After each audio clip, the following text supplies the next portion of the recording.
So we're going to read a story called The Magic Brush by Kat Ye and illustrated by Hu Von Lee. And this is about Chinese art. So we're going to read this. All right.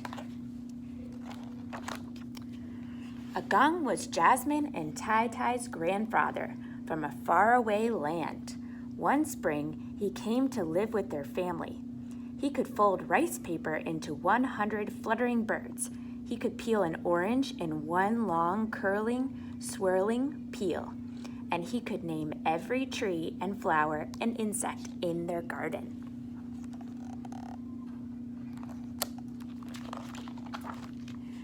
Jasmine was a big girl, too big to take afternoon naps anymore, too big to feel sad in the empty playroom day after day while her little brother slept.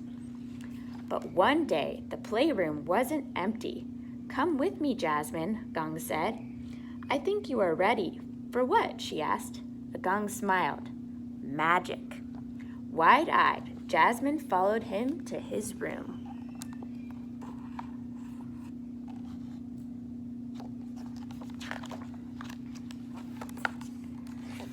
First, Gong said, "You must make a wish." Jasmine paused, then whispered shyly in his ear. Gong nodded. He poured a little clear water into the inkstone, mixing until it was the deep color of night. Then he put his hand over Jasmine's, and together they dipped the brush and touched it to the paper.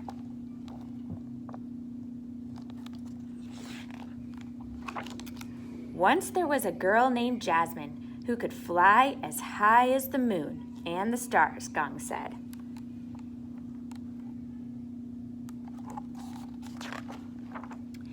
"And where shall she go, this flying Jasmine?" he asked. "To rescue a baby dragon that lives at the top of the highest mountain, past a dark forest and a terrible rolling river."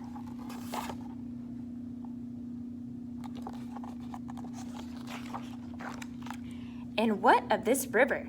Shall we wish for a boat to sail across?" "Well, if you're not afraid of a little water, Gong, I think I'd rather wish for a fish."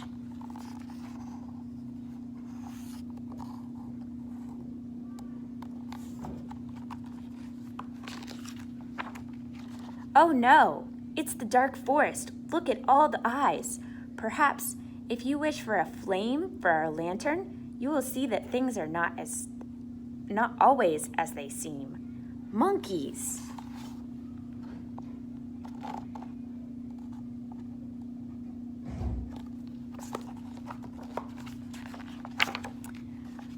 "I have monkey friends, Agong, and see, they have brought us to a wishing fountain. Here's a coin. What shall you wish for now?" A big basket of mooncakes, leeches, bubble tea, babing, and candy for our dragon. This is not too much to carry up the mountain."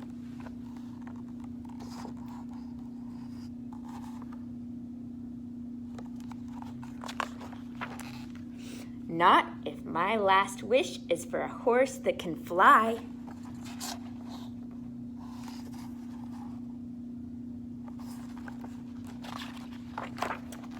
"Gong, I am going to feed my dragon and take care of her. And can we come again tomorrow and every day?" Jasmine asked.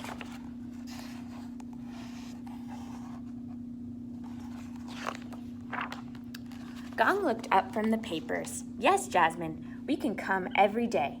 Shall we bring Tai Tai too?" "Oh, he still needs an afternoon nap, so just you and me, okay?" Gong smiled and bowed. Jasmine bowed back. All that spring, they climbed mountains. All through summer, they flew past the moon. And Gong said that soon Jasmine would have a brush of her own.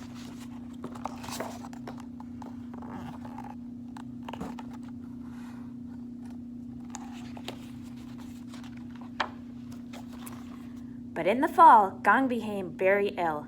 He was ill for a very long time, and then he was gone. There was no more magic, and no one to make wishes come true. Jasmine was a big girl, too big to want her afternoon naps again, too big to sit and wait alone day after day when she knew Agong would never come back.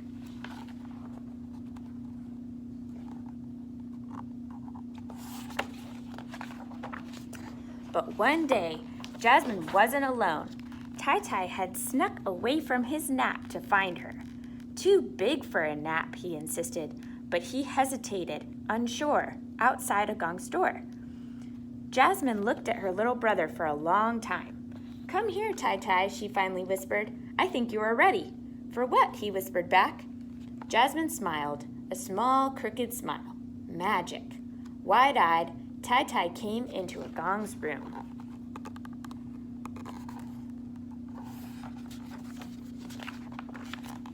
Jasmine poured a bit of clear water into the inkstone, mixing until it was the cool color of evening sky. Then, taking a soft breath, she picked up Agong's brush. With her hand over Tai little one, together they made a wish, and it was just as their grandfather said.